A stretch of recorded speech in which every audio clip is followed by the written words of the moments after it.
National Sea Rescue Institute just warning beachgoers to please be aware of the spring tide and the strong rip current that it brings. It's time now for us to cross to our colleague VANESSA POONAH, who is on the MUIZENBERG Beach in Cape Town, where as usual there's going to be a lot of New Year's Day revelers. VANESSA, it's over to you.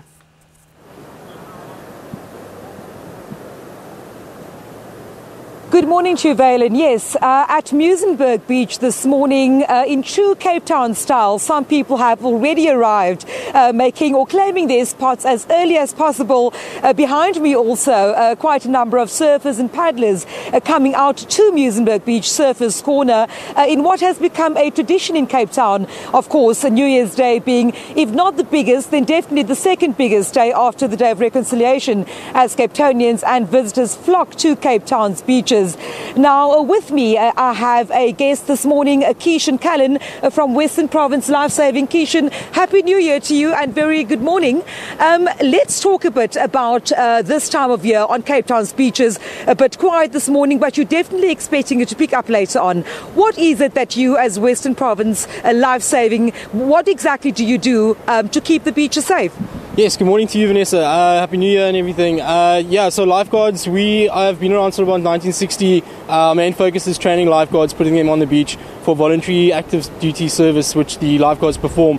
Basically watching over beachgoers, making sure that they're safe, and also giving them some guidelines on how to stay safe on the beach when they enjoy the beach in the summer.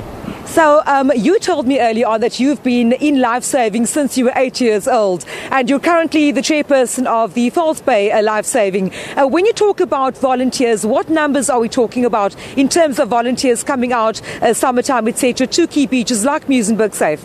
Yeah, so at Lifesaving Western Province level, we've got about 600 active lifeguards who are on the beaches all around Cape Town, just making sure public's safe when they do enjoy the water. At our False Bay Surf Lifesaving Club, we've got about 30 of those. So each club has differing numbers, around about 30 per club. And we know that, for example, rip currents is one thing to look out for when it comes to possible drownings. Another also is just beachgoer behaviour. So when we look at the kind of advice that you would be giving to beach users, what would that entail? So the first and most important is don't swim when you're under the influence of alcohol. So make sure that when you come to the beach that you are sober. Number one, we find that's our main problem nowadays with the large crowds. Number two is come and chat to your lifeguards. You'll see us sitting on the beach. We put up 2 red and yellow flags which demarcate our swimming area. So we really encourage the public, please try and swim in between those 2 red and yellow flags. That is what we call our safe zone for swimming. Anything outside of those flags, there might be some danger to you public members swimming in the water. And also we know that the False Bay coast is semi-notorious, if one can call it that, for incidents of what is termed shark attacks. I don't like the term myself, but yes, when it comes to people adhering to the notices from, or when they see the flags up, let's talk about the flags. Right. Let's talk about the early warning systems. Yes. Yeah, so we've got a really good system here. We've got a shark spotter sitting on the mountain watching over the bay. He's got very good visibility over any what we call animal sightings, and we have radio contact with him, and then he'll radio all the lifeguards and say please get the people out the water. But prior to that, we've got a flag system like you mentioned. Different coloured flags mean different things. Like a black flag means that please take caution when you're in the water, or that there might not be anyone on duty for that day. Yeah.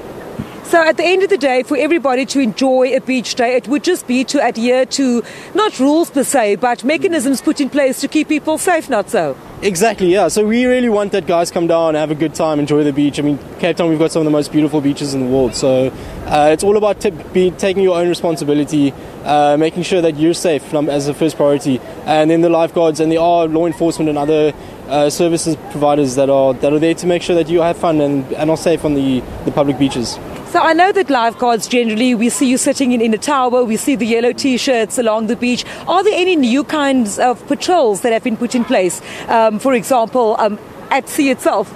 Yeah, so we focus extensively on the skills training side. So we have something called a rubber duck, inflatable rescue boat, which we do take out to sea. It's got an engine. That'll really be our main tool for rescuing someone at sea.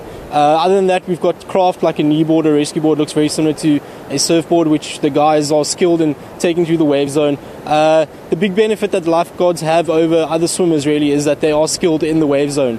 And they can maneuver and get to a patient quickly. So we've got about 30 seconds to make a decision whether or not to get out there and rescue somebody, and then we've got another 2 minutes to actually get to that patient before they start going under.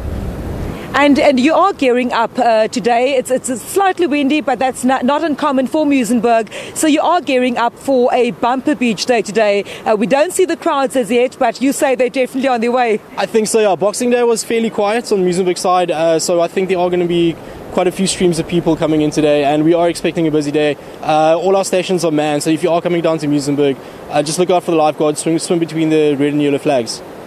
That was Keishan Callan. Thank you so much, Keishan, from Western Province Lifesaving, giving us a few tips there, Valen, on beach safety and also what exactly Western Province Lifesavers do to keep people and beachgoers safe, especially at this time of year when we are expecting thousands of people to make their way to various spots along Cape Town, arguably one of the most beautiful coastlines in the world, I dare say, as a Cape Townian. And if I can just show you that already as the sun rises over Muizenberg here on the False Bay coast, already some paddlers, some surfers coming out enjoying not too high swells, if I may say, but at least we do see some white horses coming in on the False Bay coastline. And a little later on, I'm certain that we can expect lots of beachgoers, visitors, as well as local Cape Townians. A short while ago, we saw some people coming with their picnic baskets, umbrellas, making ready for a New Year's Day on the beach.